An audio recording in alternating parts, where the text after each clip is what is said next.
Hola, buenas tardes.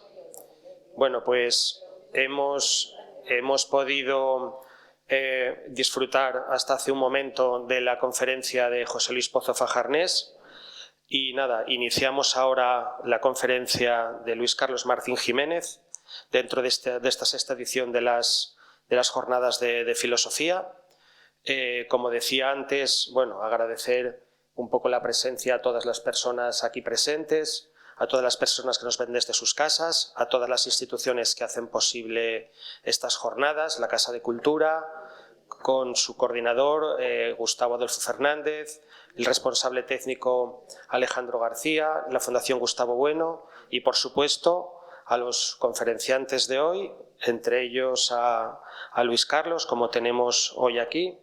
Luis Carlos, pues bueno, tuvimos ya la ocasión de disfrutar de él en las jornadas, en la edición pasada, que presentó a José Luis Pozo Fajarnés, y bueno, lo tenemos hoy aquí de conferenciante.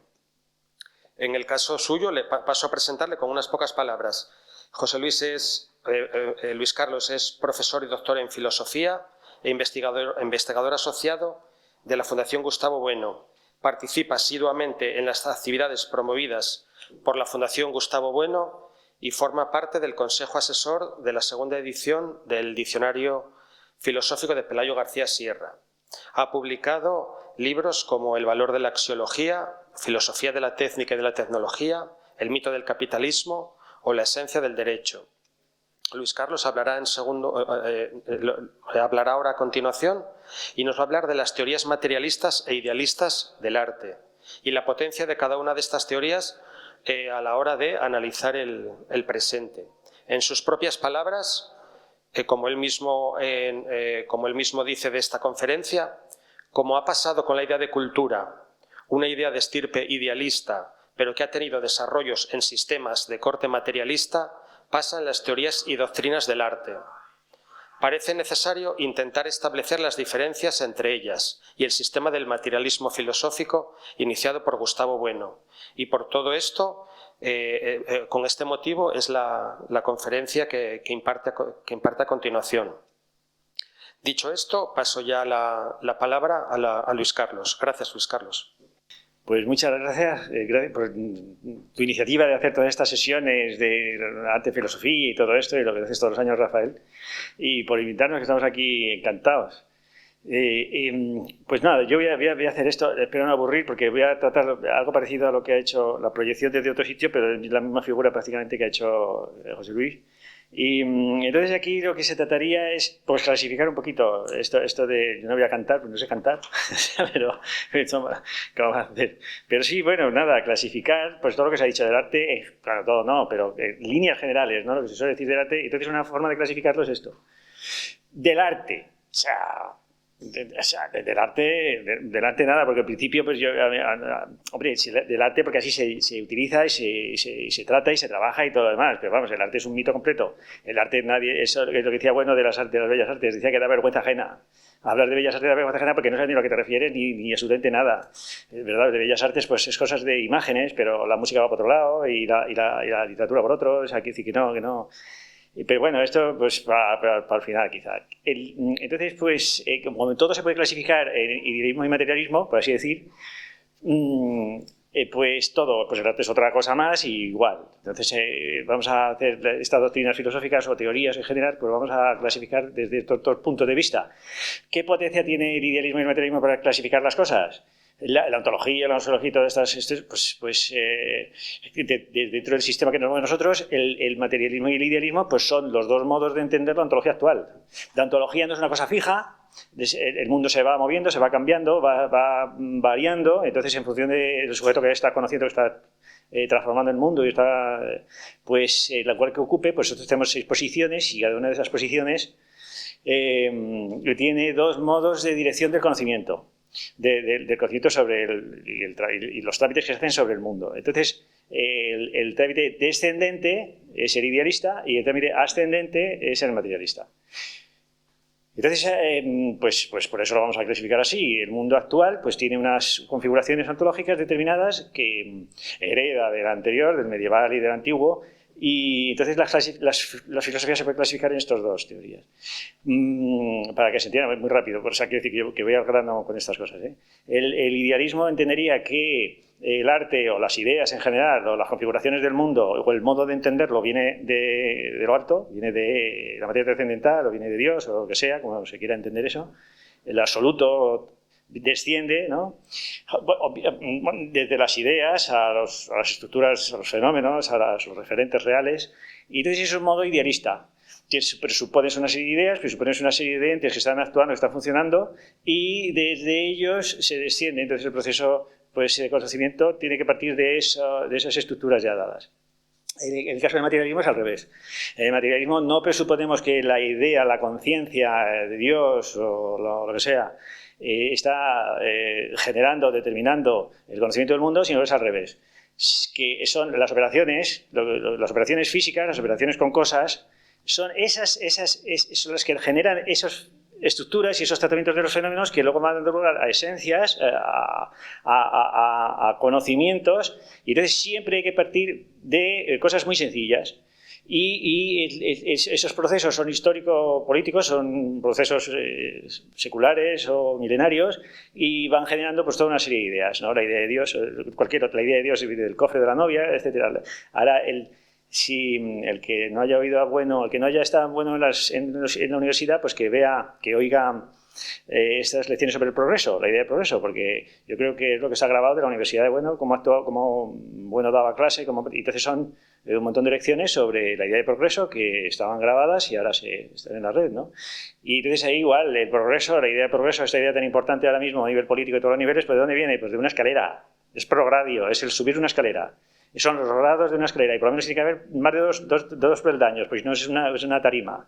Tiene que haber más de dos peldaños. Entonces ese progreso, ese proceso de ascenso, pues ese progreso, pues eso es el progreso. Entonces esa idea va configurándose a nivel matemático, etcétera, etcétera, los grado, etcétera, ¿no? Y entonces ahí luego se toma un volumen metafísico, ideológico, político, etcétera, etcétera, etcétera. O sea, pero el origen está ahí. Entonces si no partimos de eso, pues entonces podemos suponer que el progreso viene de Dios, o el progreso viene de la mente de la humanidad, que se va formando a un nuevo hegeliano, etcétera, etcétera, etcétera. Nada de eso, ¿no? Pues con esto del arte igual.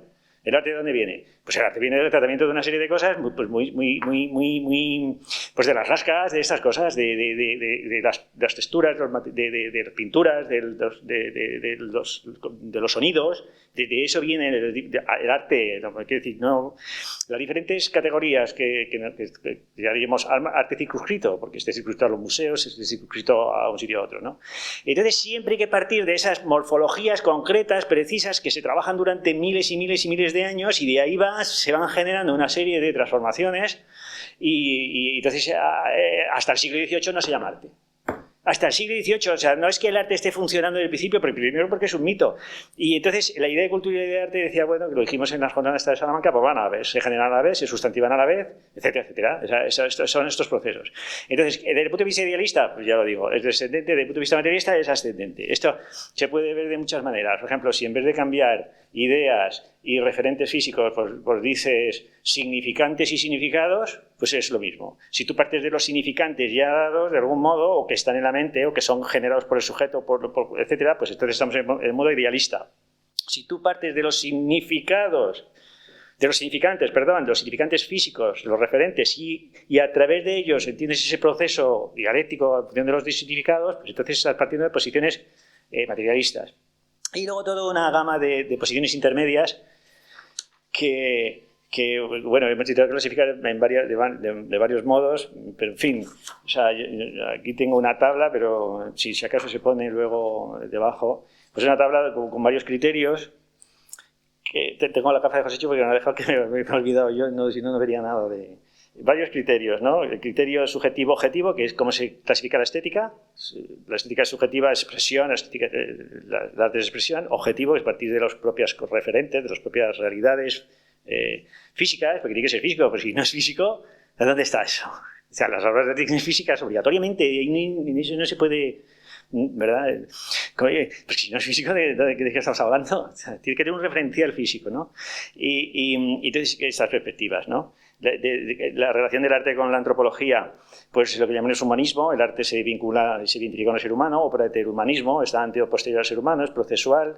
Desde el punto de vista del arte con la cosmología, si es espiritualista o es materialista. Entonces, en la medida en que el materialismo filosófico se enfrenta en el mundo actual al idealismo, el materialismo filosófico del mismo modo se enfrenta a las diferentes posiciones que ha habido a lo largo de la historia medieval o antigua, donde están estos dos procesos de conocimiento distintos, en algunas cosas se parecen, en otras no, lo que es normal.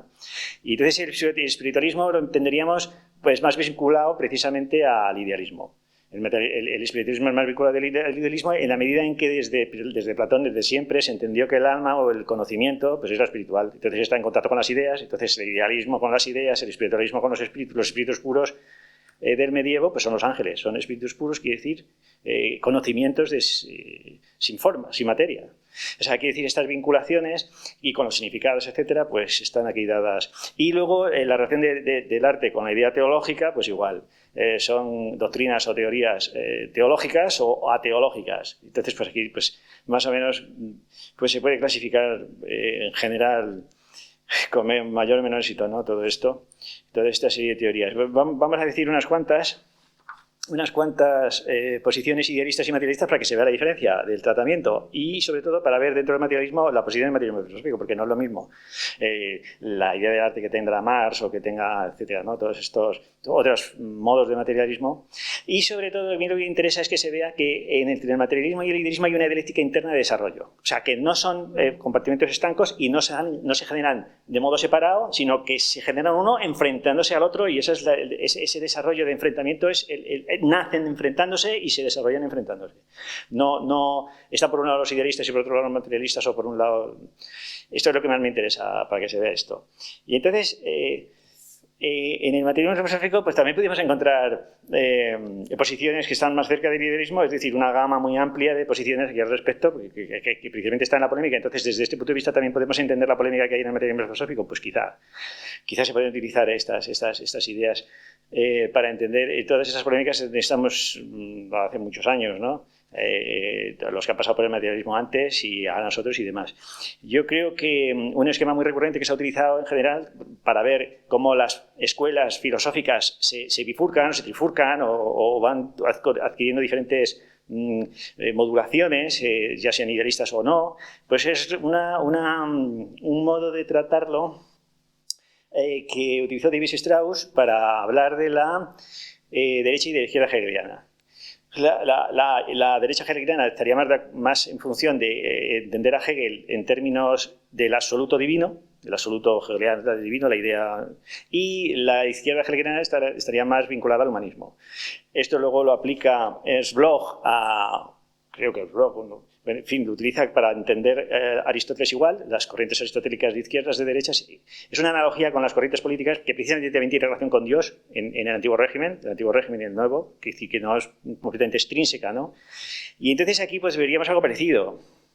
Aquí, en las polémicas que ha habido alrededor de los fundamentos de la antropología a nivel sacro, que es el más interesante porque es el que tiene que ver con lo divino, pues ya se habrían visto estas bifurcaciones pues cuando se trata el animal divino, cuando se trata de ver cuál es el origen de Dios. El origen de Dios está en los animales.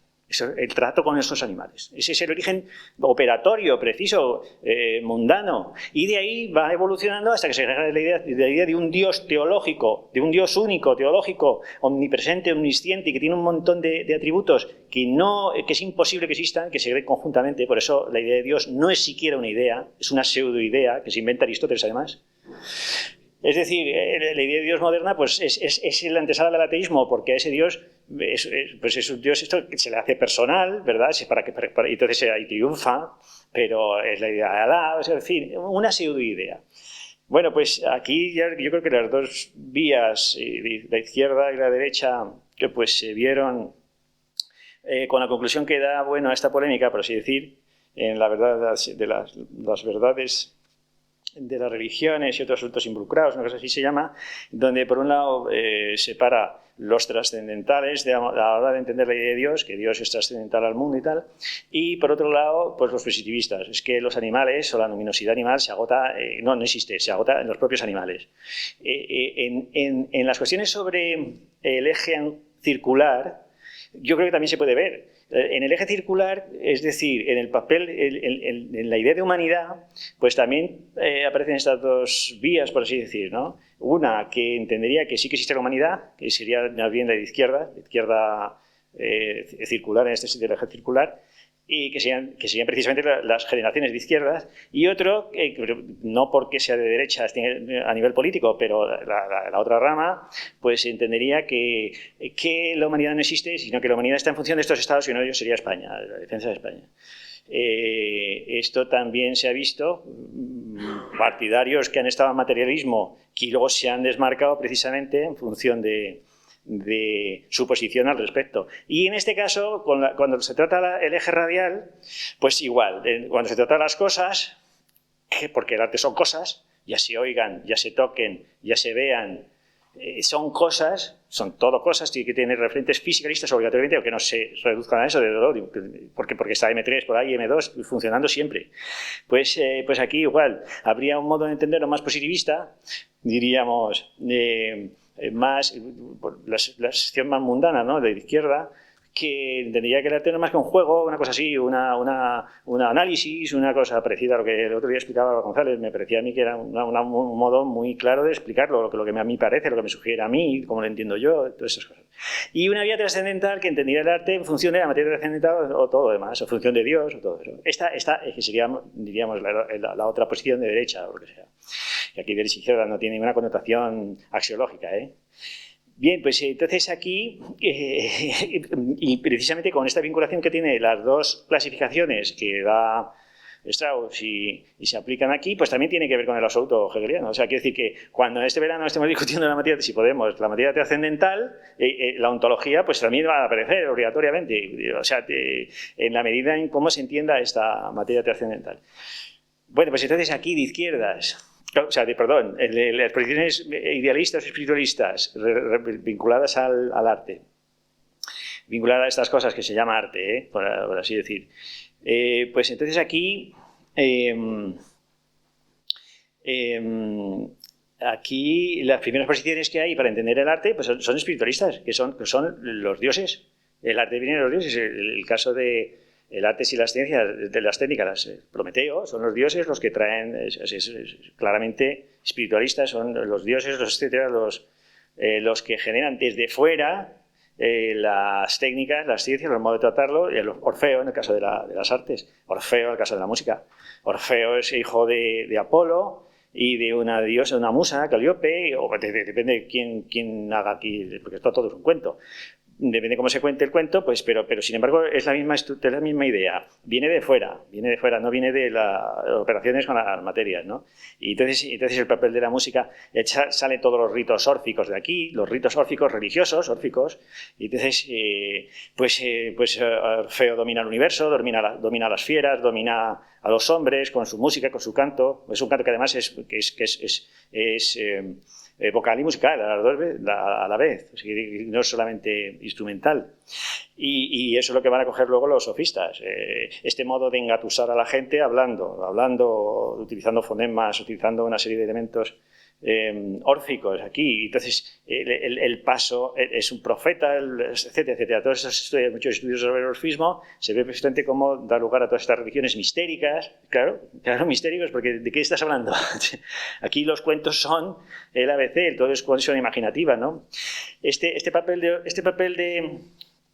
de los mitos para explicar las cosas, es decir, de cosas que no existen, como es el Orfeo, pues dice, bueno, aquí en Televisión Apariencia y Verdad, que los verdaderos creadores de productos superindividuales quiere decir que no son individuales, sino que lo forman los grupos, las sociedades, lo que decía de los megalitos.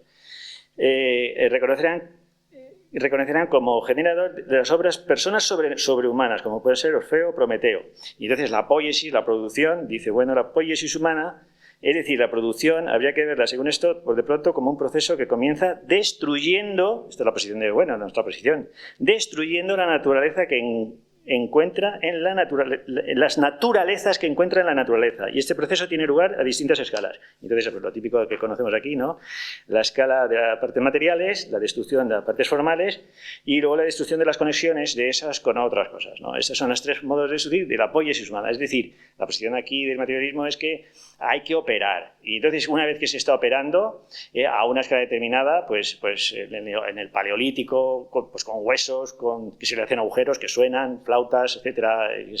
Una vez que se está operando con esto, pues una vez que se opera con esto, lo que se genera de aquí sufre un proceso que no viene del sujeto, que no viene de la conciencia, que no viene de la imaginación trascendental kantiana, que no viene de Dios, sino que viene de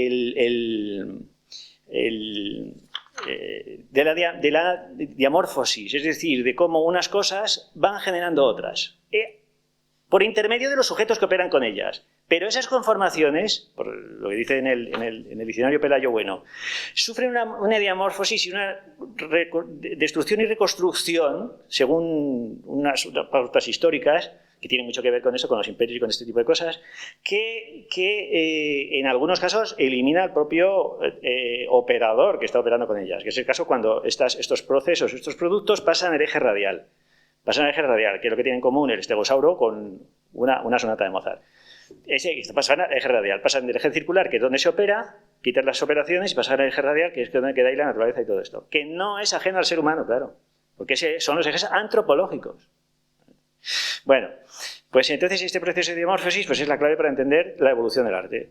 Estos procesos en el que unas cosas, unas cosas sirven de modelos a otras. Esto yo creo que es la clave, porque si no, no se entiende cómo estas operaciones van generando tal cantidad, tal gama de morfologías y tal gama de significados que se dan a esas morfologías, ¿no? Bueno, pues que es la tesis de lo que decía José Chu, de Platón. Platón en las leyes dice, capítulo 4, el ateniense dice esto, dice, ahora bien, Dios es la justa medida de todas las cosas, mucho más que un hombre, cualquiera que él sea. Después de los dioses, el sabio tributará también culto a los demonios y después a los héroes. La traducción de Patricia Azcárate. Bueno, pues quiere decir que las posiciones espiritualistas y idealistas prácticamente han sido comunes en toda la tradición. Y han sido lo que se ha enseñado y de lo que hemos vivido aquí todo el mundo, ¿no? San Juan Damasceno, todas las posiciones sobre los iconos, que transmiten, dice el icono, dice San Juan Damasceno, en el problema de la iconoclasia con el Islam y todo esto, que dice que la energía, el icono comunica no tanto el rostro de la identidad de la persona divina, como su energía a través de la materia del icono, igual que lo haría un sacramento. Es algo muy parecido. O sea, esa energía que tiene la cosa que no entendemos, genera algo, nos impele de algún modo eso que estamos viendo, y no sabemos por qué, pero esa energía que nos impele, que nos coacciona, algunos, otros no, esto no es universal, ni muchísimo menos. Esta es la conclusión que vamos a dar. Entonces, no hay universalidad ninguna. A veces sí, a veces no, y depende cómo, y depende de la historia, y depende de otra serie de elementos, ¿no? Pues eso es lo que de lo que se trata de entender, claro, y una vez se entiende y ya deja de tener significado artístico, y otras veces no, otras veces sigue ahí generando eso. Entonces, pues todo, Teodoro Stojeritat, el sistema programa ese que decías de los hegelianos, pues igual, de los alemanes igual. Esto dice Schiller, un espíritu superior enviado del cielo debe fundar una nueva religión que será la última, la mayor de la humanidad. El artista es el sacerdote dentro de esta concepción porque yo creo que una teoría que se puede entender por aquí con esa conexión entre el idealismo y el espiritualismo es que cuando se produce la inversión teológica, el Dios personal es el que queda fuera de juego, pero no todos los trascendentales. La belleza es el único trascendental que sigue el pulcrum, que sigue a través de los sentidos actuando. Y es decir, que el espiritualismo y el idealismo es un espiritualismo laico, siguen siendo espiritualistas, como todos los románticos son espiritualistas, y espiritualistas, ahora vamos a ver ejemplos hasta la actualidad. O sea, el espiritualismo es una de las claves aquí, precisamente por este rango trascendental que se da a estas obras. Y Bueno, pues esto, Novalis, todo lo del genio que decía Joséchu. Y entonces Hegel, ¿no? La tesis de Hegel clásica, típica, que es que el arte es la manifestación sensible de la idea. Entonces el arte ya ha muerto, porque esa manifestación sensible de la idea pues tuvo 3 fases, pero luego llegó la religión y luego ya llegó la filosofía. Ya quedó históricamente vista la idea de Hegel. Es decir, la idea se manifiesta de modo sensible, la idea absoluta. Es una etapa de la fenomenología del espíritu. Esto Vidal Peña lo ve... Tiene un artículo de Vidal Peña de los años 70 en el Basilisco, hablando de Schopenhauer, y es esto. Dice Vidal Peña, aquel en el que se patentiza misteriosamente el noumeno, por medio de una alegoría. La tesis sobre Schopenhauer, sobre el arte de Schopenhauer. El noumeno se manifiesta, esta energía del universo, se manifiesta a través de estas obras, de un modo misterioso que no sabemos. Pero ¿eso qué tiene que ver? Eso no significa nada. Significa que no conocemos, pues como no conocemos una gota de agua, cómo funciona. ¿Y qué tiene eso? No sabemos cómo funciona una gota de agua. Hay multitud de teorías de cómo se están ahí enlazando los átomos y no se sabe. ¿Y eso qué tiene que ver? No es esa, yo no creo que sea esa el problema no conocer. Pues es que no conocemos muchísimas cosas. No vamos a conocer infinidad de cosas.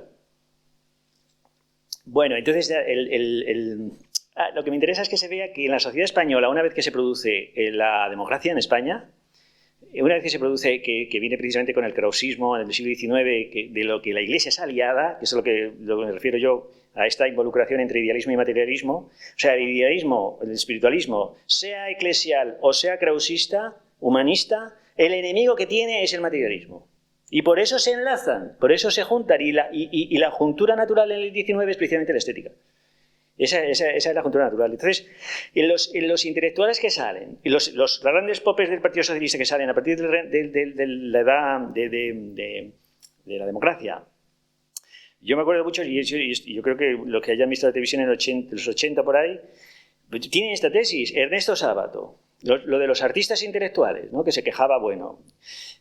dice Ernesto Sábato que el arte es sagrado, claro, y el titular en un artículo del País de 1984 dice: el que verdaderamente puede resacralizar al hombre es el artista. Esta es la tesis, pero vamos, de cualquier escritor que está aquí, ¿verdad?, en esta democracia coronada, ¿no? Borges entiende lo mismo. Borges dice, que lo haya visto un vídeo que tiene, que es poesía, dice que tenía la sensación que toda su obra había sido inspirada por el espíritu, pues el espíritu es una cosa descendente, es decir, las operaciones ahí no cuentan, son una especie de instrumento que se puede desechar, se puede utilizar otra cosa. Los materiales aquí no son lo importante, es una expresión del espíritu a través de ti y todo lo demás. Ana María Matute: alguien me susurraba las palabras que yo escribía. ¿Estos son creyentes en Dios? No son eclesiásticos. No, estos son espiritualistas, pero ¿de qué corte? Laico. El arte ahora mismo yo creo que es la sacralidad del laico. La encuentra en el arte. No tiene otra salida para encontrarlo. Esa sacralidad que se ha perdido cuando este Dios omnipotente y tal desaparece. Y aquí en España yo creo que se ha visto mucho. Jorge Oteiza: la poesía es algo sagrado. Salvador Paniker, el amiguete este de Sánchez Dragó, que, pues exactamente lo mismo. Salvador Paniker dice que la trascendencia es a través de la creatividad luminosa, que conduce a una renovada vivencia de lo trascendente. Me refiero, por ejemplo, a lo que uno siente escuchando una sonata de Bach. Ya está, esta es la idea.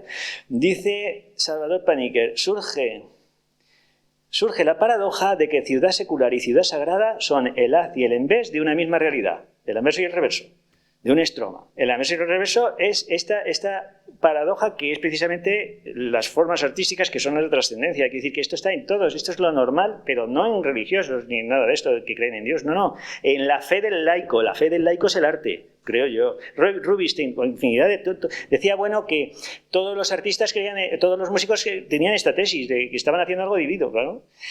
Rubinstein dice, esto está en una también otro vídeo que aparece por ahí, porque te tienes bien estas cosas. Dice que estaba tocando Chopin y cuando terminó se dio cuenta que no había sido él el que había tocado. Y que se quedó una paradoja tremenda. Entonces, ¿quién había sido? Chopin. Sí. O sea que, y esta es la tesis. Por ejemplo, hay otros vídeos de cuando vino Celibidache, un director de orquesta a España, pues se reía de que le preguntaban ¿y qué es la música? Y entonces se reía de ellos. Pero ¿cómo me preguntas qué es la música y tal? La música es entender lo que quiso decir el compositor y interpretarlo a través de la orquesta. Esta es la tesis. O sea, García Asensio yo creo que era más comedido, aunque también está dentro de esta fenomenología.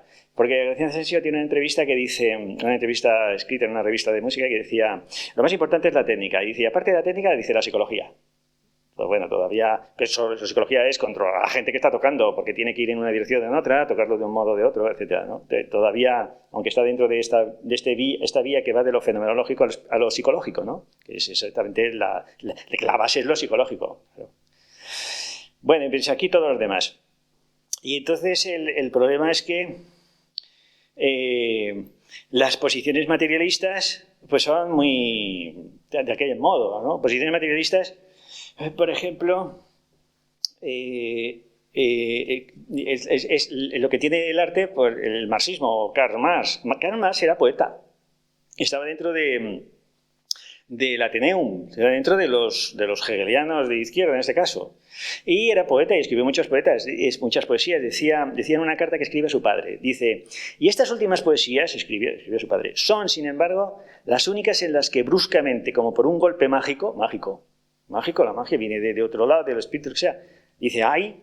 Ese golpe me aplastó primero, el verdadero reino de la poesía se me apareció brillando como un lejano palacio de hadas. Esto lo dice Carlos Marx en 1941. Y entonces, claro, aquí, parece ser que estuvo en redes, que bueno, las poesías que había escrito, bueno, las que tuvo la prudencia o la decencia de quemarlas, o sea, porque no quería que hubiera malentendidos, exactamente, que es lo que está ocurriendo, yo creo, en general, por la fuerza que tiene esto, ¿no? Las quemó. Y entonces, ¿cómo se ha entendido? Por ejemplo, un modo es que dice, hay un texto que también repite bueno de Marx, que dice que el arte clásico griego todavía conservaba la frescura actualmente, cuando veías aquello, ¿no? El clasicismo griego, como si fuera algo eterno, no tiene nada que ver con eso. Lo que Karl Marx está diciendo es que la alienación del hombre, que la esencia del hombre es producir, es la poiesis. Para Carlos Marx la esencia del hombre es la poiesis, entonces la clave está en ese modo de producción. Entonces, claro, si el modo de producción está viciado, que es lo que llama fetichismo, además, lo llama fetichismo de la mercancía, pues sí, entonces la propia esencia humana está viciada, está alienada, ¿no? Entonces, ¿qué ha pasado con los griegos? Que todavía no estaba suficientemente alienada. Esa es la explicación de por qué él ve esa frescura del arte griego todavía en la actualidad. Pero con el tiempo, pues la cosa ha ido a peor, ¿no? Con el capitalismo sobre todo. Entonces la tesis, tal y como se explica, ¿no? Por Terry Eagleton y todo esto, es que Althusser o Horkheimer o esto, ¿no? Que es que el arte es la ideología de la clase burguesa. Más o menos viene a entender eso. Es una cuestión de control hegemónico, de hegemonía de las mentes y nada, de los sujetos, de construcción de la subjetividad a un nivel estético. Y entonces así más o menos se puede entender esta posición materialista en el sentido de no economicista, sino en el sentido de que es lo que produce el ser humano, la verdadera esencia del ser humano. Entonces, hasta que no venga la revolución universal, pues entonces el ser humano no volverá a estar identificado con sus productos y dejará de estar alienado, ¿no? Claro, eso no se ha dado ni se va a dar. Y entonces lo curioso de esto es que hay posiciones que te cuesta trabajo clasificar. Yo, por ejemplo, leyendo la teoría estética de Adorno, pues me ha pasado eso.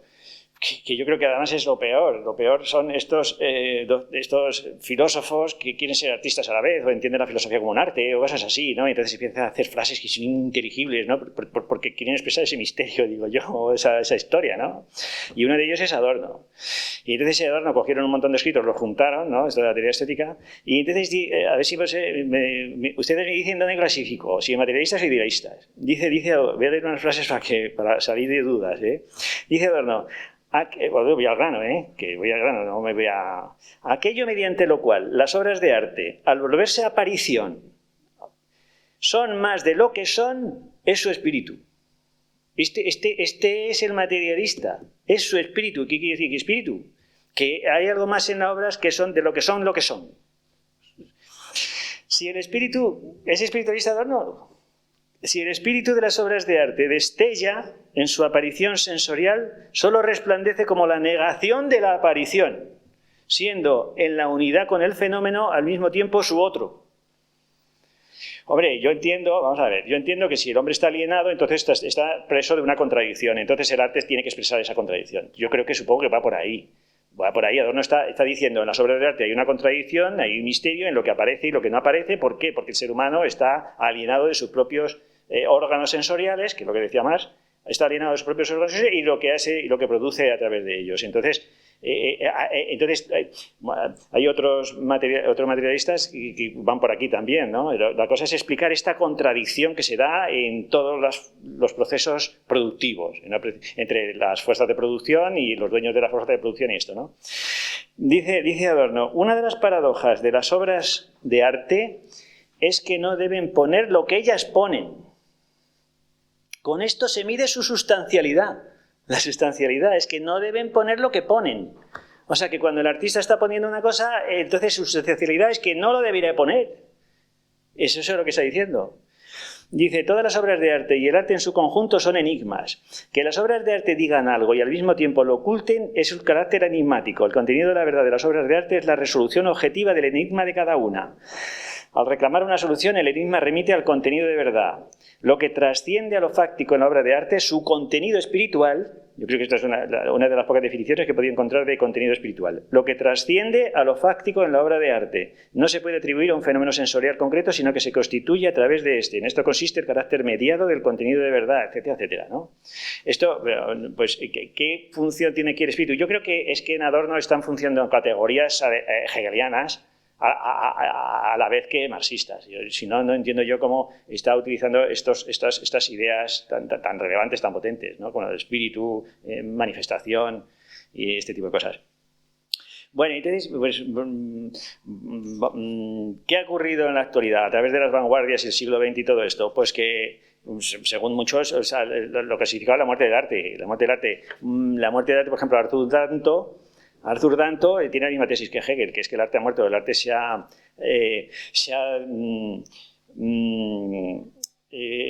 ha perdido su capacidad se ha convertido en teoría. Esa es la tesis de teoría, quiero decir, desde el punto de vista hegeliano, el arte de manifestar la idea no sensible se ha convertido en teoría, en idea, en filosofía. Es la misma tesis de Hegel. Y estos son actuales, ¿eh? El fin del arte lo titula así unos artículos que tiene Danto. Y además es que la tesis que tiene es que es muy parecida. El arte es el heredero de la religión, claro. Esto es decir, la cultura es la heredera de la gracia, es prácticamente la misma idea, ¿no? De hecho, el libro que tiene es la transfiguración del lugar común. La transfiguración del lugar común, que igual que la transustanciación de la Eucaristía. Lo que se está haciendo con el arte es una transfiguración de un lugar común que se está convirtiendo en algo... pues esto que no es religioso, pero que sigue siendo sacro. Que es lo mismo que hace el opere operato, el cura en la Eucaristía. Está transfigurando una sustancia, está transustancializando, está convirtiendo una sustancia que es pan y vino en la sustancia de Cristo. La misma sustancia de Cristo. Bueno, pues eso lo dirá usted. Eso es un misterio. Es un misterio que decir, no es un cuento, que es un cuento. El cura no hace absolutamente nada. Y tú te estás comiendo una hostia de pan exactamente igual, otra cosa es lo que te creas. Vamos, digo yo, ¿no? Con perdón del que crea que se está comiendo el cuerpo de Cristo. Entonces, yo creo que lo interesante es ver la dialéctica entre el materialismo y el idealismo a la hora de tratar estos temas, en las cuestiones artísticas. Esta dialéctica, cómo se ha ido configurando, que yo creo que, si es alguna novedad, puede ir por ahí. O sea, vamos a ver, que los filósofos no generan el mundo, no generan las ideas que explican el mundo, no vienen de la conciencia del mundo. Al revés, la conciencia de los filósofos, la conciencia de cualquiera o sus doctrinas tienen que venir del mundo, de lo concreto, de todas esas transformaciones. Y esto es lo que suponemos que ocurre desde Spinoza para acá, ¿no? Desde que aparecen estos, el primer ateo sistemático. Y entonces aquí lo que ocurre es lo siguiente, es que los filósofos necesariamente tienen que incorporar las transformaciones que se están dando en el mundo.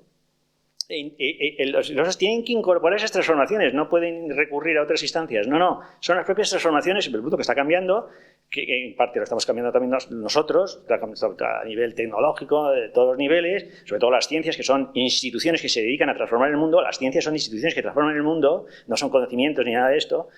Pues entonces yo creo que más o menos el arco de racionalidad funciona desde una tesis la que sea, una posición doctrinal, que cuando trata de incorporar las partes del mundo que van cambiando en función de otras explicaciones, ¿verdad? Se produce o bien una recomposición a otro nivel de esos procesos, o bien tiene que criticar las doctrinas anteriores, etc. Entonces, esas transformaciones que están ocurriendo en el mundo, esa es la contraposición que tiene que incorporar de algún modo. Esto, bueno, lo tiene en un artículo sobre la teoría de la esfera y el descubrimiento de América, que pone 4 modos que tienen los descubrimientos de actuar sobre el precontexto. Ese es el tema. O sea, tú tienes un precontexto de partida, se produce un descubrimiento y entonces hay 4 modos en el que se influye ese contexto que se ha cambiado sobre el precontexto anterior. Diríamos, tenemos una doctrina y la transformación del mundo tiene 4 modos de transformar esa propia doctrina anterior. 1, neutro, se queda como está. El descubrimiento, la transformación no afecta a la doctrina. 2, la negación. Es decir, se invierte a través del contexto de la modificación, se invierte las tesis, el precontexto de partida, se invierte las doctrinas de partida.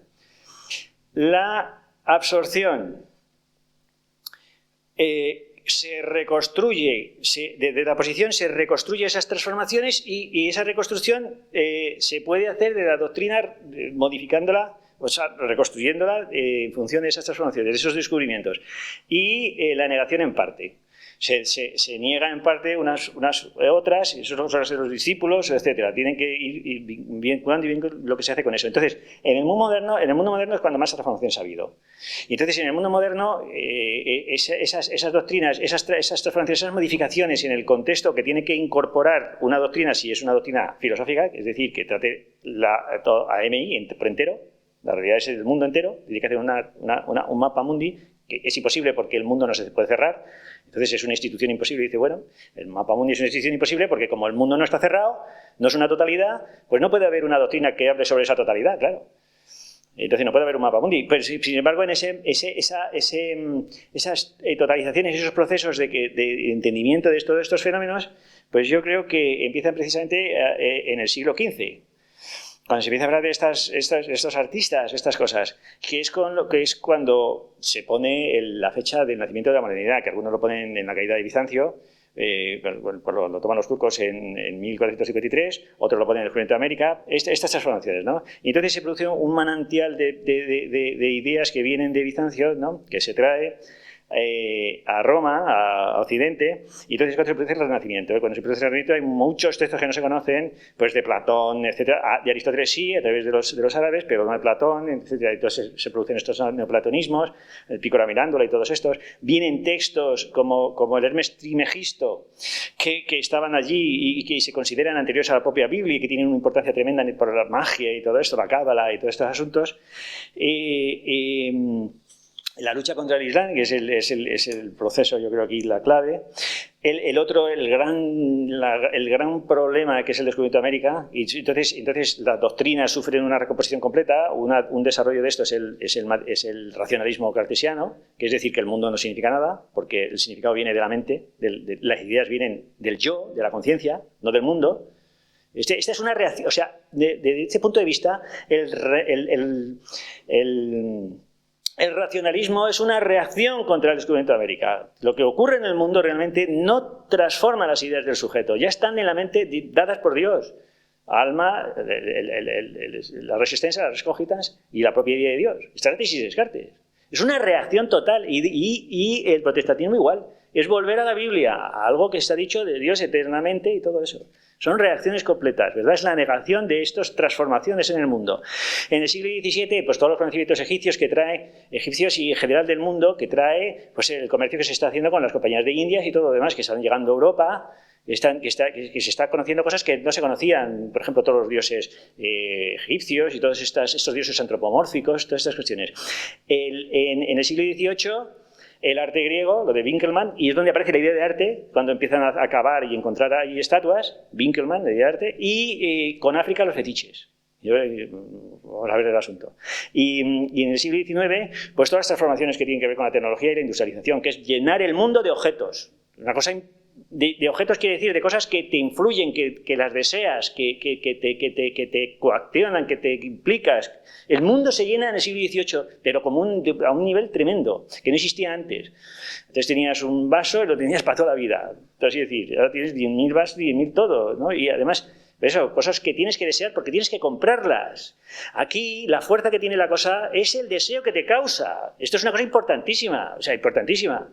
Y eso no se puede, el arte no se puede quedar al margen de estos procesos volitivos y emocionales, que es precisamente si te gusta o no te gusta. Si te gusta, lo quieres comprar. Claro, esto es una cosa que tiene el objeto y el mundo se llena de objetos. Se llena de objetos, lo que dice, bueno, el 90% de las obras sustantivas actuales son tecnológicas. Esto lo dice, bueno, en el diccionario de filosofía. Y en el siglo XX, ¿qué se descubre que no se conocía?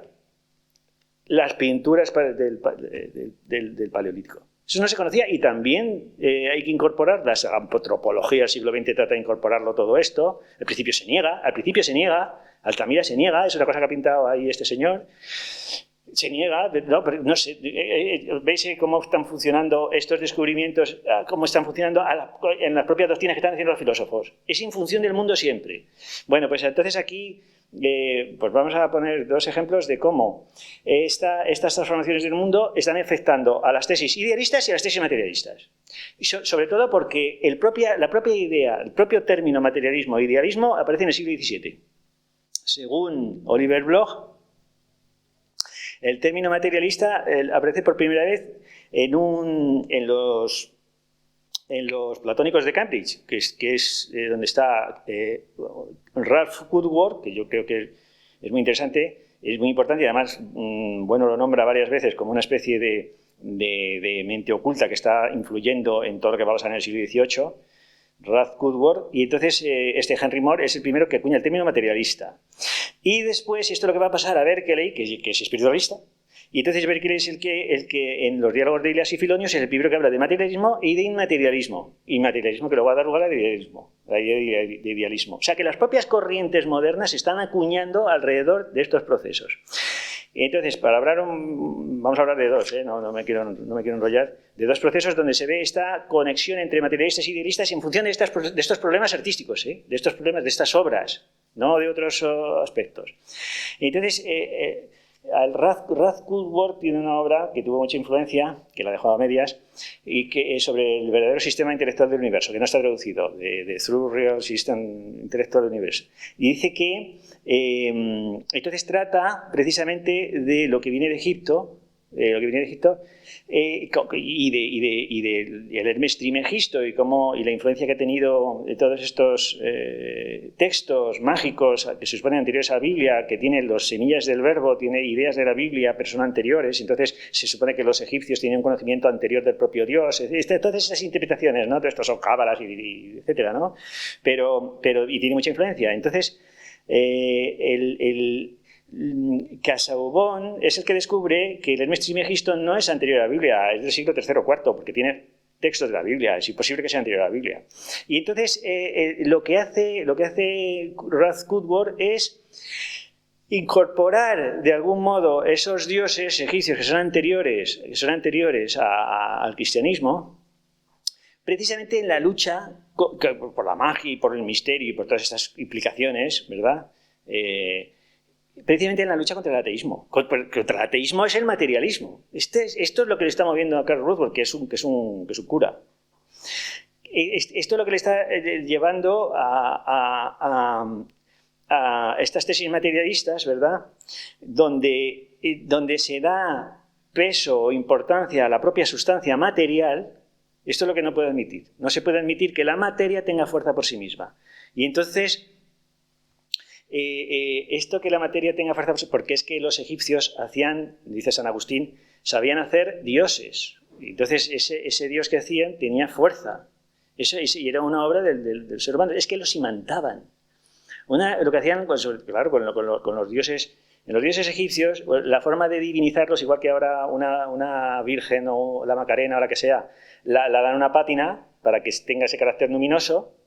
Es una estatua, pero le dan una pátina. Pues igual hacían los egipcios, los imantaban al cobre, al acero, o lo que sea. Y entonces, y ahí viene yo creo lo de Platón. Si tiene alguna relación el imán con los dioses de Homero, es precisamente por esto, porque sabe que, porque Platón fue a Egipto, sabe que los imantaban, entonces atraían, tenían fuerzas, atraían otros objetos, etc. Esto ya tenía divinidad. ¿Por qué? Porque la materia tenía fuerza. Que se lo digan a Marie Curie, si la materia tiene fuerza la materia, ¿no?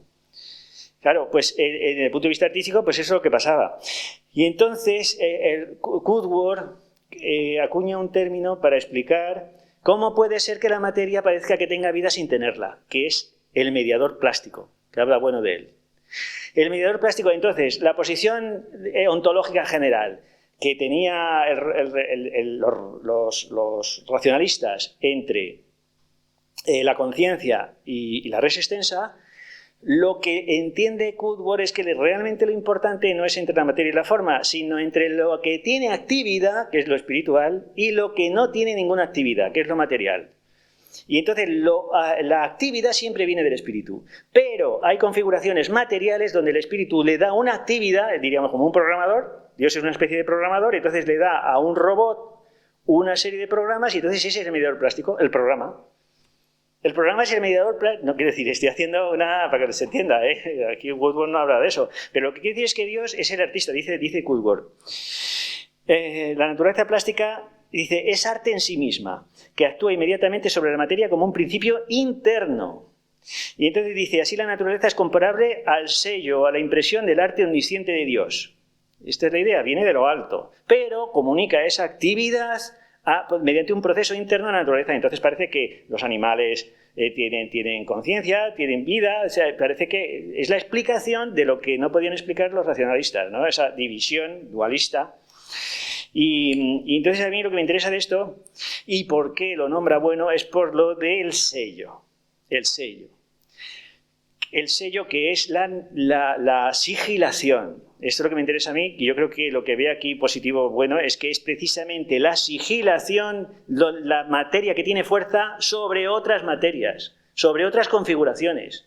Y eso se aplica a las monedas, a los sellos, etcétera, etcétera, etcétera. Pero ese es el prototipo que luego se va a copiar, se va a modificar, y por eso todo el proceso artístico es una diamorfosis, es una transformación de unas cosas en otras a través de que se van construyendo y construyendo. Y entonces la sustancia, dice bueno, es importante. ¿Por qué? Porque la sustancia es esas materias en formas y esas formas en materias. Esa es la idea de sustancia, la obra sustancial, la obra sustantiva. Bueno, pues esto lo dice en un texto, y bueno, yo lo recogí con el tema de la economía, en un texto que, en un artículo que se titulaba Hace 50 años, cuando la teoría sobre la esencia de Zubiri, pues dice que lo recogió, tuvo un diálogo posterior a lo que o sea, en un artículo que hizo bueno sobre esto, donde decía que lo de Zubiri era una fantasía, era una completa metafísica, ¿no? La esencia divina y todo esto.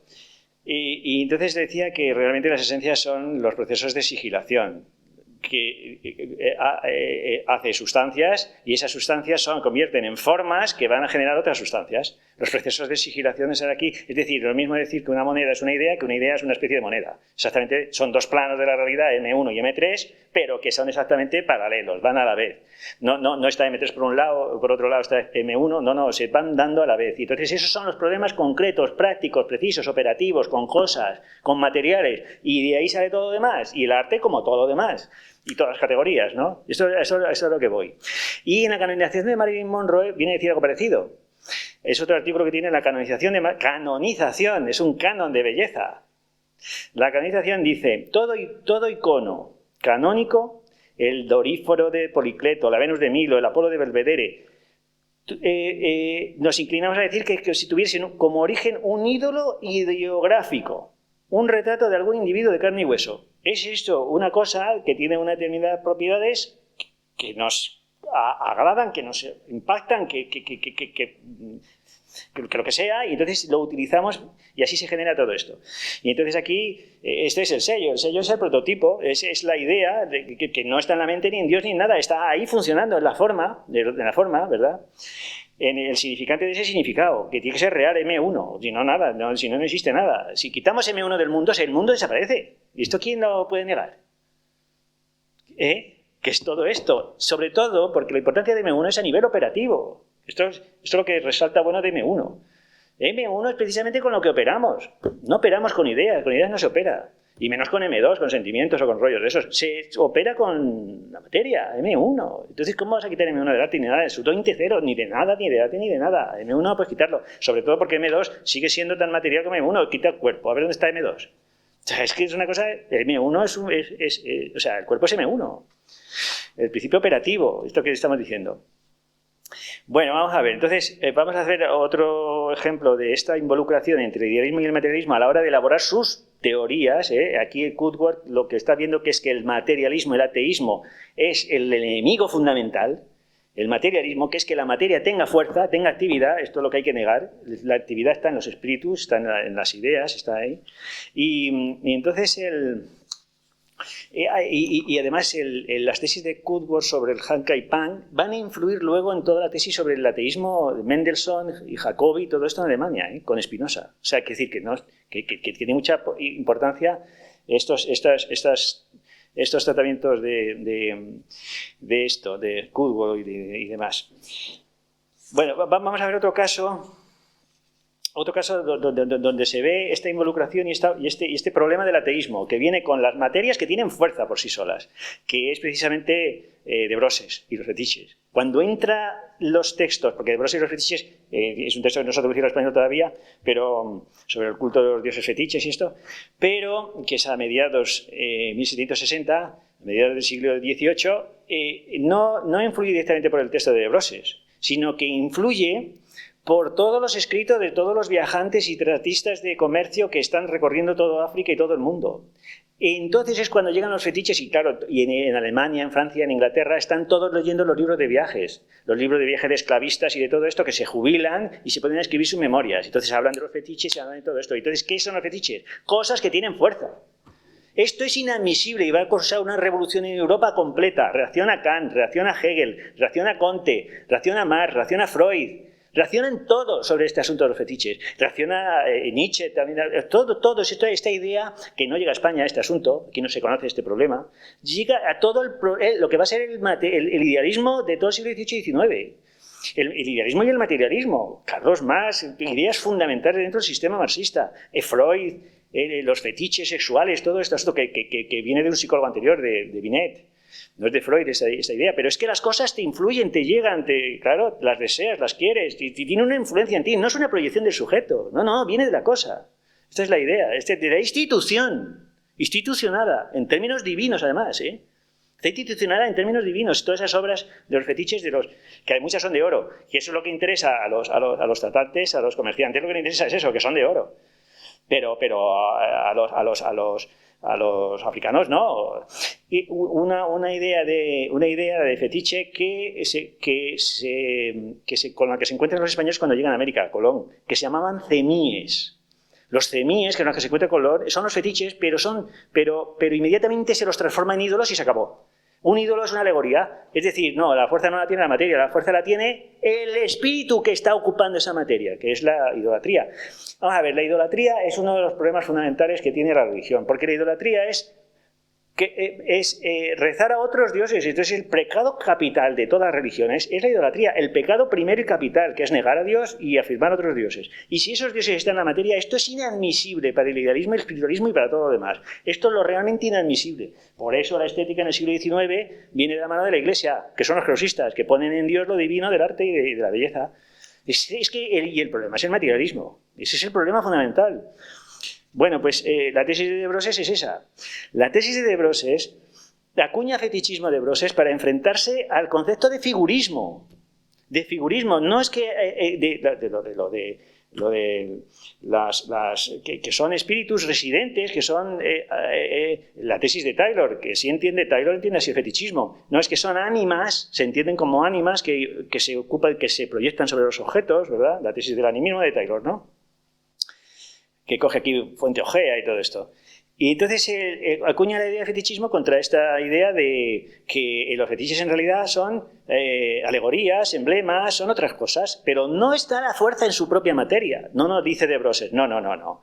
En los fetiches la fuerza está en la propia materia, que son cachos de trapo, cosas inservibles, cosas feas, cosas de cualquier cosa puede ser un fetiche, puede ser un dios. Entonces eso es realmente lo inadmisible. ¿Cómo pueden creer esta gente? Entonces, claro, lo primero que hace Hegel es poner el fetichismo como algo que todavía no ha llegado a la edad del espíritu. Es la prehistoria de la propia idea del espíritu, de la fenomenología del espíritu. Los fetichistas, el fetichismo, no ha llegado siquiera a tener una idea. ¿Por qué? Porque no está la idea, el significado en el significante del fetiche. La idea es una cosa especial. La idea está fuera de la propia materia, etc. Kant pasa exactamente igual. A ver, lo tengo por aquí lo de Kant.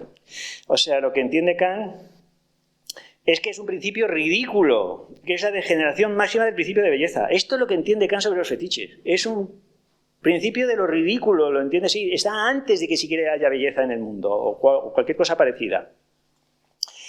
Bueno, entonces, ¿cómo se entienden los fetiches? Es una cosa interesantísima porque desborda completamente todas las categorías occidentales. Todas. El propio marxismo.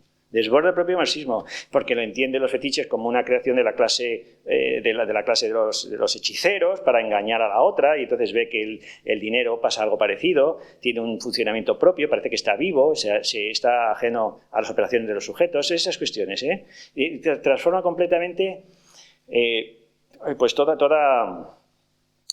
el idealismo y el materialismo, en este caso, ¿no?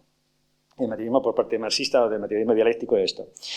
Bueno, yo he encontrado alguna tesis de un historiador del arte que se llama Siegfried Gideon, que lo titula El presente eterno, los comienzos del arte, donde viene a sostener esta tesis, donde viene a sostener que desde que se empiezan a retocar las piedras, empiezan a aparecer figuras, empiezan cosas que están en la propia cosa, en la propia materia, y esa, por ejemplo, de romper sílex, los propios... los fósiles que hay ahí. Cualquiera que ha roto una piedra se encuentra ahí un fósil. ¿Dónde está la vida? ¿Dónde están las morfologías? En esos fósiles. Están en las piedras. Claro, ¿cómo lo entiendes tú? Que ha habido un proceso de cristalización de la piedra de hace millones de años. Si estás en una cueva ahí partiendo fósiles. Las formas están en las propias materias, ¿no? Y entonces se va trabajando con las materias y empiezan a aparecer formas y empiezan a tener una fuerza y etcétera. Primero, con el arte parietal, las cebras y los mamuts aparecen en la propia piedra. Cuando vas moviendo la antorcha, va apareciendo en la propia piedra, va apareciendo el mamut, y entonces lo único que hacen es retocarlo con pigmentos. No lo pintan, no, es una especie de bajorrelieve. Está saliendo de la piedra el mamut.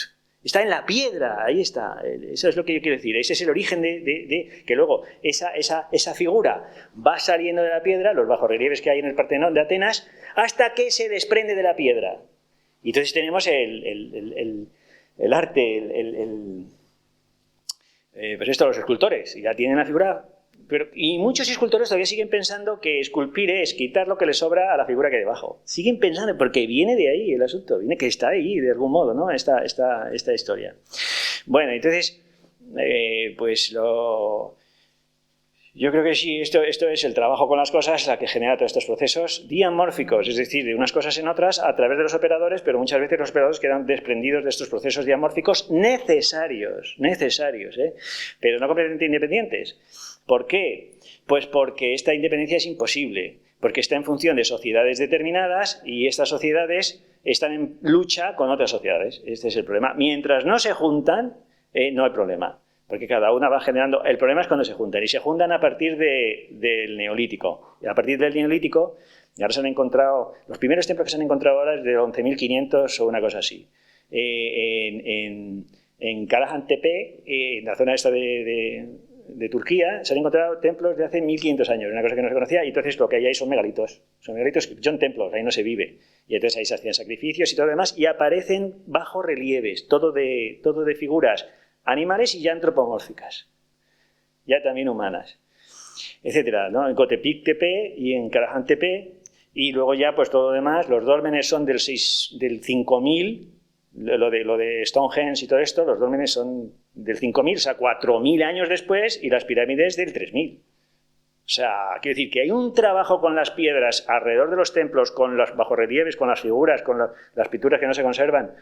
Todo esto que se ha borrado milenario antes de que aparezca lo que se considera, pues esto, el arte griego, todo esto, ¿no? Y luego las transformaciones. Bueno, entonces, ¿esto qué quiere decir? Que va con los imperios. ¿Cuál es el motor? Si la diamorfosis es el proceso de que unas cosas pasan a otras, ¿cuál es el motor que va seleccionando todo eso? La iconoclastia. Este es el motor de las transformaciones del arte y de todo lo demás. La iconoclastia, que es que yo no me creo el sentido que le das tú. Y además no me interesa porque ese Dios es el contrario del mío. Entonces lo que hago es destruir M1, destruyo el referente. Y se acabó el significado. Si destruyo el significante, se acabó el significado. ¿Qué es lo que hicieron, lo querían hacer los dadaístas cuando tiraron a la Gioconda? Tú destruyes el significante M1 y se acabó todo lo demás. Esta es la iconoclastia. Esto es lo que han hecho los musulmanes, etcétera, etcétera, etcétera. O sea, y es lo que se ha hecho siempre, ¿eh? Esto es lo que hicieron los españoles cuando llegaron a América. Estos ceníes desaparecieron. Los indios los ocultaban, los tapaban, los enterraban, porque era idolatría. Idolatría, el primer pecado de toda religión, negar a tu Dios. ¿Cómo se niega a tu Dios? Con una figura del otro Dios. Como los dioses no existen, si no son animales, ojo, pues entonces las figuras estas va por ahí. Bueno, pues vamos a ver. Estos procesos... Es que no sé si leer todo esto. A ver, Rafael, no sé qué hora es. Si eres tan amable.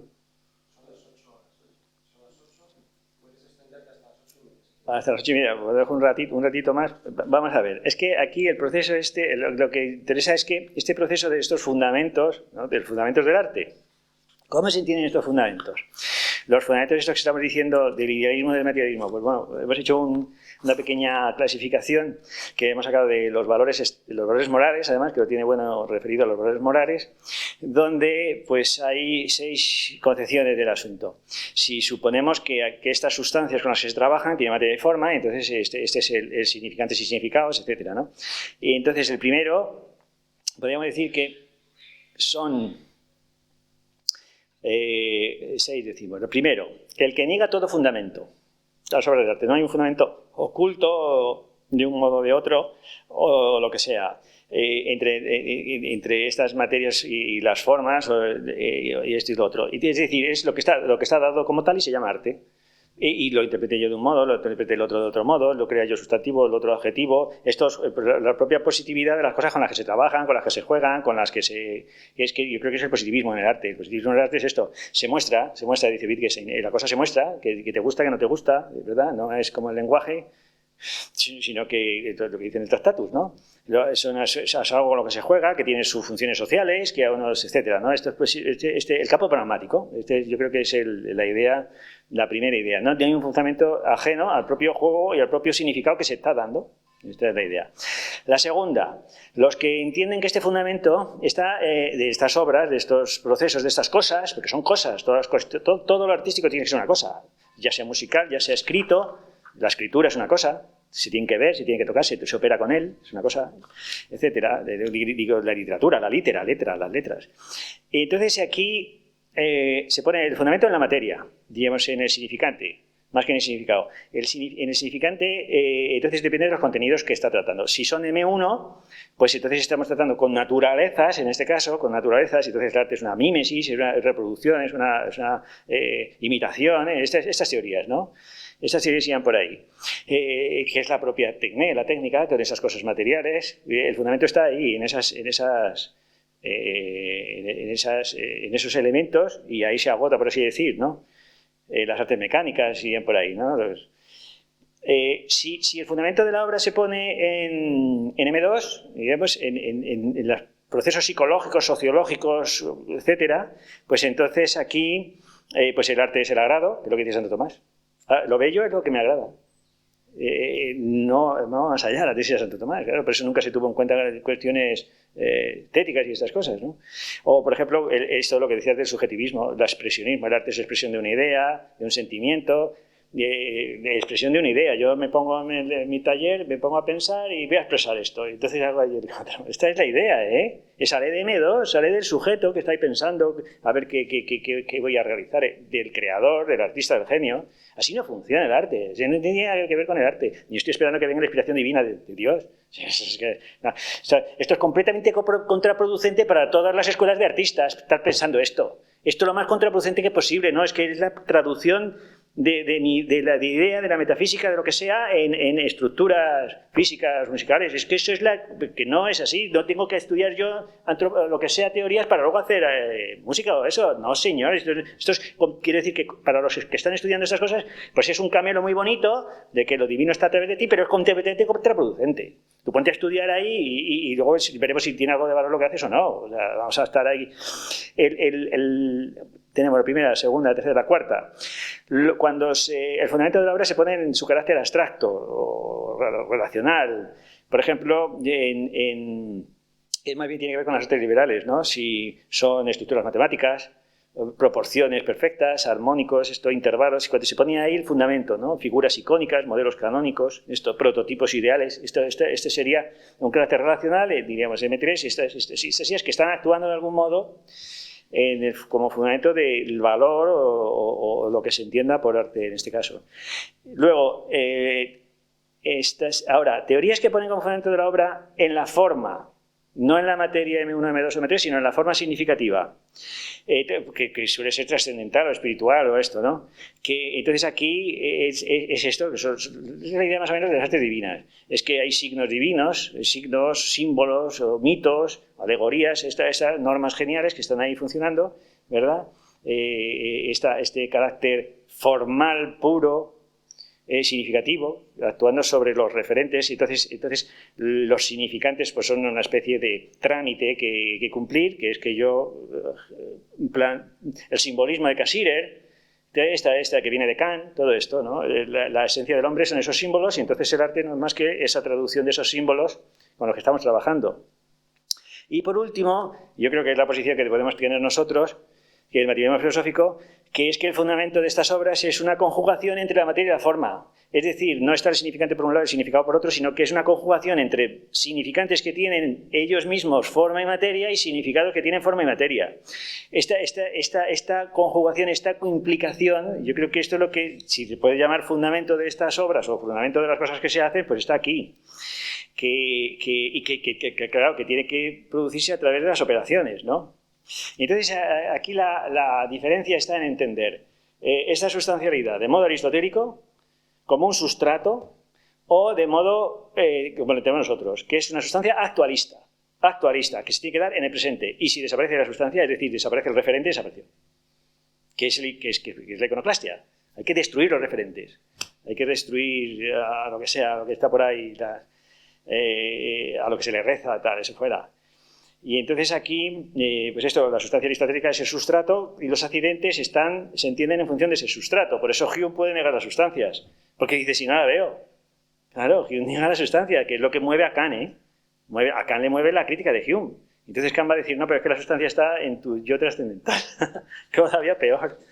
Bueno, pues la sustancia que tenemos nosotros es una sustancia actualista, que es lo del barco de Teseo, que es el ejemplo que se pone, que el barco de Teseo es una sustancia que es actualista. ¿Por qué? Porque se van rompiendo partes de ese referente y se van añadiendo otros y se conserva la sustancia. Se conserva ¿hasta cuándo? Hasta que desaparezca. Y ahí se acabó. Este sustancialismo no es universal, ni lo puede ser, porque el significado es distinto para unos que para otros y entonces están en lucha y a ver quién pone lo que significa una cosa y si es mejor o peor.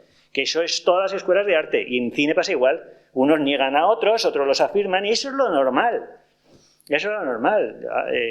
Claro, entonces lo que tenemos nosotros es que la sustancia actualista no es más que la propia involucración de los accidentes. ¿Los accidentes qué son? Pues los accidentes son, pues esto, su configuración espacial, su duración temporal, todo esto son accidentes que están, esta invariancia en esos procesos, pues eso es lo que tenemos como sustancia actualista, ¿no? Y yo creo que esto, bueno, no voy a hacerlo ahora, pero bueno, pero quiero decir que yo creo que pues sí es verdad, hay que entenderlo. Primero, como el modo que tiene bueno la diferencia entre música, por un lado, que no expresa nada, lo que tú decías. La música no expresa nada absolutamente, no puede expresar nada. O sea, es hacer trampa poner el título. Si existe trampa porque estás mezclando ya dos categorías, las literarias y las musicales, estás mezclando ya, ¿no? Y eso lo dice bueno 20 veces en el curso de la música, 20 veces. La música no expresa absolutamente nada, tienes ahí esta configuración. Además, yo creo que bueno, una de las cosas que es interesante entender en estos últimos textos es que lo que dice bueno se ve cuando hace preguntas. Cuando hace preguntas se ve mejor lo que quiere decir bueno que no cuando está tratando concepciones que las está exponiendo para luego negarlas o rectificarlas, ¿no? Hay mucha gente que se pierde, ¿no? Porque se cree que eso es lo que está diciendo, pero no. Vamos a ver. Por ejemplo, preguntas que yo creo que es donde se ve lo que está diciendo bueno, ¿no? No, yo no sé, porque tengo por aquí. Pero bueno, ese sería el asunto. Por lo que tú decías, o sea, la diferencia, lo que está aquí diferenciando es la poética, que es que tiene que ver no es en general nada de esto, sino que es lo que tiene que ver con la literatura, con la poesía, y la música por otro lado, y por otro lado la matemática. Lo que está haciendo es diferenciar una cosa de otra, no mezclarlo todo en el arte o la obra de sustantiva, ni muchísimo menos. Cada obra sustantiva lo será o no en función de la categoría que esté circunscrita al arte determinado. Esa es la sustantividad por ahí, es decir, los géneros estos artísticos, por llamarlo así, estos géneros tienen una propia esencia. Tienen una propia esencia. Esa esencia, como tiene la religión o como tiene el Estado, esa esencia atributiva, procesual, porque van cambiando a lo largo del tiempo. Entonces eso es lo que hay que destruir, cada una por su parte, porque si no, no lo entiendes. Creo yo, cómo se produce esa diamorfosis, esos procesos de destrucción y recomposición. Y entonces, por ejemplo, pregunta... ¿No es enteramente extrínsecas al discurso sinfónico las indicaciones que nos quieren obligar a encontrar tras ese juego de violines a una bandada de pájaros? ¿Qué decías tú? ¿No es enteramente extrínseco? Extrínseco enteramente, quiere decir que no tiene nada que ver. O en un timbal el destino que llama a la puerta. Dice, por ejemplo, ¿no está procediendo del mismo modo que el pintor Urbaneja, lo que tú has dicho? No está procediendo igual, te tiene que decir ahí lo que tú, pero y entonces, no hemos de desconfiar de la perfección de esas obras de arte que parecen incapaces de mostrarnos de ellas mismas sus propias referencias. ¿Tienes que poner tú la referencia? La Oda a la Alegría de Schiller, ¿pero qué están ahí riendo todos? ¿Qué es de la alegría? ¿Qué es eso? Pero no tiene suficiente fuerza por sí misma como para que tú digas que eso es la Oda a la Alegría. ¿Qué tiene que ver? A ver si me entiende. Claro, yo creo que en estas preguntas es donde se ve por dónde va. Bueno, claro, es que hay que diferenciar una cosa de otra. ¿Por qué en la poesía, esto por lo que decía Icaiz en la intervención que tuvo, en la poesía la alegoría es la clave, porque la alegoría es prescindible porque es un lenguaje de palabras y entonces tienen sus significados internos, no los puedes desmarcar. Y entonces, ¿dónde está esa alegoría? Pues en el plano práctico. Claro, que yo creo que estoy de acuerdo con Icaiz completamente. Es el plano práctico el que te dice lo de los mansos y lo de la otra y lo de la otra. Y si no sabes ese plano práctico, no puedes enterarte de cuál es esa sustancia poética. Entonces, nada, voy a terminar con un cuadrito que hice en Técnica y Tecnología, el libro este de la Técnica y Tecnología, donde veía esta graduación alfabeto-operatoria que tiene Yeslev de la lingüística. Tiene una clasificación, bueno, en el basilisco, alfabeto-operatoria. Entonces, alfa 1 es la fonética, la cibernética, dice, bueno. Alfa 2, 1 y 2 es la fonología, la morfología. Beta 1 y 1 y 2 es la sintaxis, pone, bueno, Chomsky y Pike. Y beta 2 es la lingüística aplicada, la tecnología de la enseñanza de los idiomas, que es la semántica. Entonces resulta que la tesis de Yeslev es que no están los significantes y los significados, que prácticamente es la totalidad de poesía y verdad como lo interpreta. Bueno, llega un momento bueno que dice, no, pero lo importante no es esto, el significante por un lado y el significado por otro, y a ver, no. Lo importante es la involucración de los planos del significante y los planos del significado. Eso es lo importante. Y esto es lo que hace Yeslev. Da, por un lado, el plano de la expresión, que es el significante físico, el plano de la expresión, que es el significante físico, y por otro el plano del contenido, que es el significado, el contenido-significado, en ese significante. Y entonces, el del significante, no el del significado, el del significante es el alfa. El del significante físico es el alfa, porque la ciencia son conexiones de cosas con cosas. Nada de divino, la ciencia son conexiones de cosas con cosas, que esos son los contextos determinantes que generan las identidades sintéticas. A ver, ¿qué divino hay ahí? Conexiones de cosas con cosas porque están operadas, tienen que salir de las operaciones. Bueno, y entonces el plano del significado, el plano del contenido es beta 1 y beta 2. Claro. Entonces, ¿y dónde pone Yezlev la materia, es decir, la sustancia? Yezlev y en Bueno toman sustancia y materia en el mismo sentido. ¿Materia o la sustancia del significante? Pues en alfa 1. La materia es la propia sustancia en las operaciones autoformantes y heteroformantes de la lógica y la matemática. Es la propia referente a los grafos con los que se opera. Y entonces la verdad católica, la universalidad católica de un grafo, cuando estoy trabajando con polígonos o lo que sea, viene de esas operaciones necesarias con ese grafo. Ahí es donde está, en esas operaciones, no en lo que yo veo, que eso es la idea de ideográfico que utilizan hasta la actualidad todos, ¿no? Viene de los sentidos, de la experiencia. No, de la experiencia, viene de las operaciones. Y entonces esas operaciones son alfa 1, es decir, con los significantes. Los significantes, es decir, con los grafos. Con los grafos, esos recorridos que hace la lógica cuando pones P implica Q, P, luego Q. Esos grafos, esos procesos. Ahí es donde está la verdad. Y necesaria y universal. Y entonces, en alfa 2 está la forma del significante. La forma del significante. Luego, en beta 1 está la forma del significado. Y en beta 2 está la materia o sustancia del significado. Beta 2 es la praxis.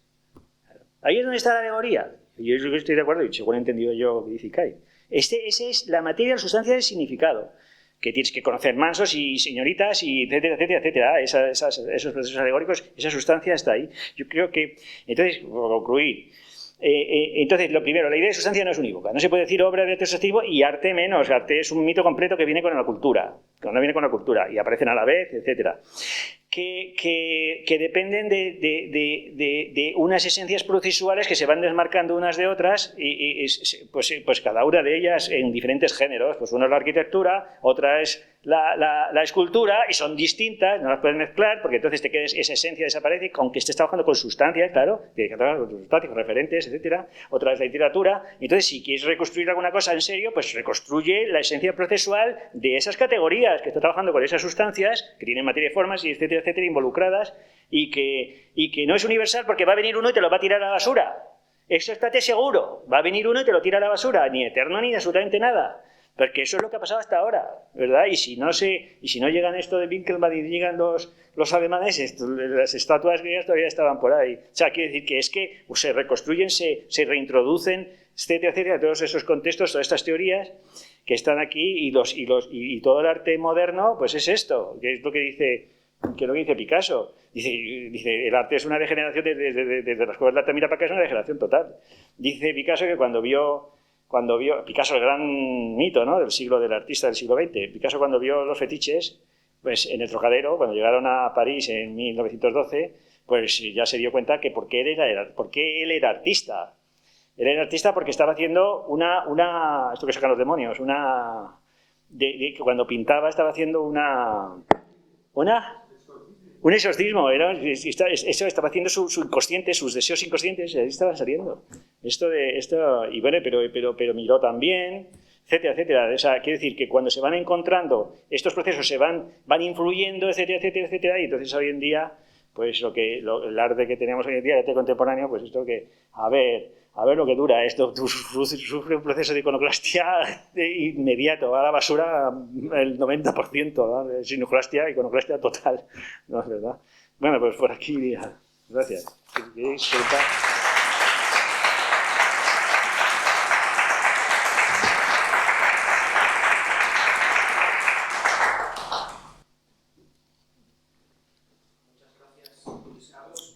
Y nada, iniciamos ahora también un turno de preguntas y comentarios. Lo que sí os voy a pedir es que seamos muy breves, porque cierra la Casa de Cultura a las 8:45 y nada, entonces las preguntas las podemos hacer, pero si puede ser breves, mejor.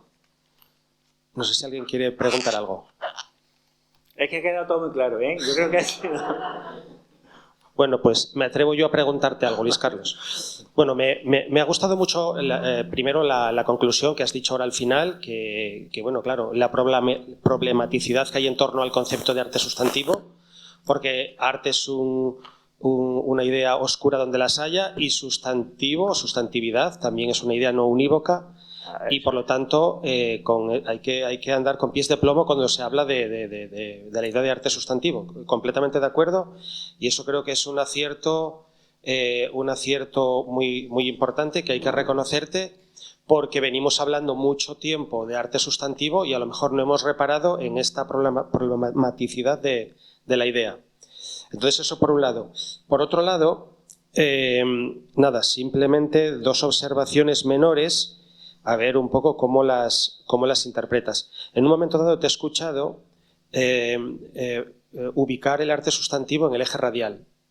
Sin embargo, esta idea también es una idea relativamente recurrente dentro del materialismo filosófico, pero yo sí quiero señalar que hay artes que es muy problemático situarlas en el eje radial, como por ejemplo el teatro, donde están las operaciones, pero esencialmente internamente relacionadas con el teatro, el cine, del que ha hablado José Luis. Entonces, claro, si decimos que el arte sustantivo está en el eje radial, ¿qué ocurre con todos aquellos artes donde son esenciales las operaciones? Como por ejemplo, si consideramos a la danza un arte, si consideramos un arte al teatro, al cine, etcétera, ¿no? Entonces, esta es una idea que sugiero a ver cómo la resuelves.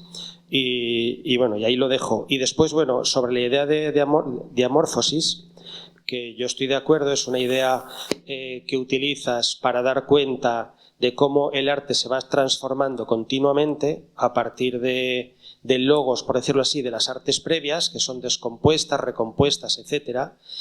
Y bueno, completamente de acuerdo. Bueno, además habla de la diamorfosis, utiliza el ejemplo de la arquitectura, y simplemente preguntarte también una cosa a propósito de esto. ¿Hasta qué punto la diamorfosis por sí sola explica todas las transformaciones del arte? Porque en el arte también hay un arte que imita a otro arte, ¿vale? Y ahí ya no veo tan claramente la diamorfosis, que quizás sí, pero hay artes donde por fusión o por difusión de unas ideas en otras, aunque quizás puedas contraargumentar que es una versión distinta de la diamorfosis, y quizás tengas razón, no lo sé, pero bueno, te dejo ahí las observaciones, a ver qué te parecen. Pues muy buenas, me parecen muy buenas. Vamos a ver, por lo primero, y desde luego las artes están en eje circular, las artes que necesitan un escenario, porque las operaciones tienen que estar funcionando a la vez que se está produciendo la obra. Entonces, las operaciones son imprescindibles, entonces es imposible que pertenezcan al eje radial, están en el eje circular. Es el teatro, lo que has dicho, y todo esto. Ahora, lo que pasa con esas cosas es que se graban. Y entonces la grabación dice, bueno, la grabación ya se puede sustantivar. La grabación ya ha quedado fija. Esas operaciones se han independizado de los sujetos. Entonces, en música, pues ¿quién escucha música en directo? Pues la música se escucha grabada, prácticamente todo el mundo, en el coche, en los lados, en la radio, en todos sitios. La música en directo, pero la escucharán un 1%. ¿Cuánta gente? Entonces, pero bueno, luego se repite, claro, porque por lo menos las partituras sí, las partituras ya tienen que estar ahí. La partitura es la clave, porque si no, las obras musicales estaban solamente en la memoria de los sujetos. Claro, y una vez que aparece la partitura, pues ya sí hay una independencia de esos sujetos, y una vez que se graba, pues que es curioso porque, bueno, fíjate que le da importancia a la televisión, porque la televisión formal pues te pone la presencia de la cosa verdaderamente, no a través de una representación ni nada de eso, que es lo que hace el arte, pero la televisión sí. Entonces tiene pero sin embargo dice que las grabaciones tienen más importancia cuando se graban las cosas, se graban y se reproducen.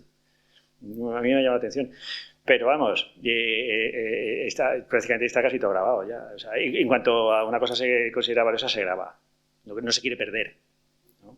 Y ¿cuál era el otro? Perdona.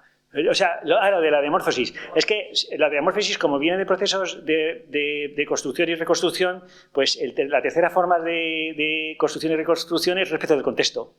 Y entonces ahí yo creo que es donde se puede incorporar cosas anteriores, posteriores, cosas que se descubren, etcétera, etcétera. Cuando se cambia el contexto de interpretación de una cosa, etcétera, etcétera. La tercera forma de destrucción de la poiesis, que dice aquí, bueno. Entonces es cuando se incorporan, etcétera. Entonces se transforman. Quiere decir que no hace falta que destruyan las cosas, ¿no?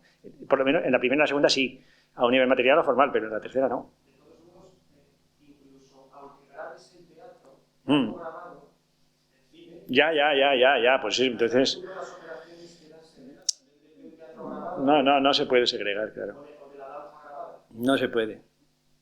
Claro, no se puede. El proceso de sustantivación es un proceso de hipóstasis. Hipóstasis es separación.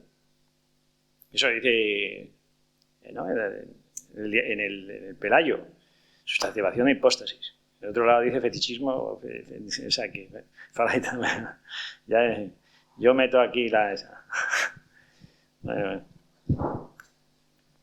Es que hipóstasis en griego es sustancia en latín, es lo mismo. Hipóstasis, debajo de las cosas. ¿Sí? Bueno, en el teatro como en el cine también hay operaciones que tienen que ver con la literatura, porque hay que escribir las cosas y luego hay que aprendérselas, porque el actor, hay un montón de operaciones ahí también que, vamos, no tienen que ver solo con el hecho de verlo, sino en los finis operantis que aparecen en el proceso de producción de las obras. Bueno, pero eso era por lo que habías comentado. La tesis que llevas defendiendo desde hace un año, que se enfrenta, ¿verdad?, a otros modos de entender el arte en el materialismo filosófico, cada vez que expones un tema vas no cambiándola, sino acrecentándola como si fuera por capas y haciéndola cada vez pues mucho más potente.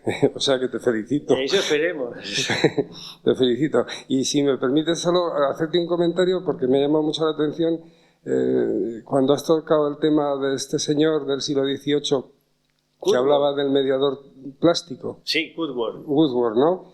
Es que yo tuve que estudiar a Haeckel, que es del siglo XIX, es un siglo posterior, y utiliza esta idea del mediador plástico porque habla, claro, Haeckel es un monista, ¿no? Es el jefe de la Liga Monista, ya sabes, es un evolucionista del materialismo evolucionista, ese materialismo concreto, ¿no?, que dice que cualquier cosa parte de la materia corpórea, ¿no? Pero ¿cómo explica la vida? Yo creo que sí que estás, ya sabes por dónde voy, ¿no? Sí, sí. El texto de Haeckel es la generación de las plastídulas, pero las plastídulas ya están vivas. ¿Cómo explica la vida a partir de esa materia que en origen tiene que ser inorgánica? Entonces habla del alma, pero el alma en concreto es el carbono, las propiedades higrométricas del carbono. O sea que de una manera o de otra mete ahí lo que has dicho ahí que meten todos estos materialistas, ¿no? Bueno, era solo por añadir otro ejemplo más a los que he señalado. Sí. Bueno, y eso, gracias. A ti. Vale, pues entonces damos ya por concluida la conferencia y gracias otra vez, Oscar. A vosotros.